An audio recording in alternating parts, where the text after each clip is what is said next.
Assalamu alaikum kandayсыздар. Мен ошто КБК'да. Мына кичине кызым видеода жоготуп алгам да, анан ээрчитип кеткен баланы табыш керек болуп атат. Азыр саат 3:30-дан 4-кө чейинки убакытта.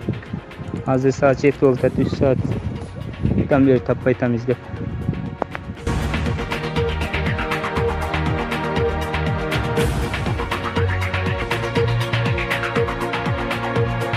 Бүгүн 2-июлда болжол менен 15:30 чамасында Ош шаарынын Манас-Ата кичи районунда мектептин айланасында 2,5 жашар кыз жоголду. Аты Элиза, атасынын аты Замир, апасынын аты Нурсулуу. Ушул сүрөттөгү кийими менен үйүнөн ойноп чыккан экен. Видео камерага түшүп, баланын аркасынан ээрчип кетип жатканы түшкөн.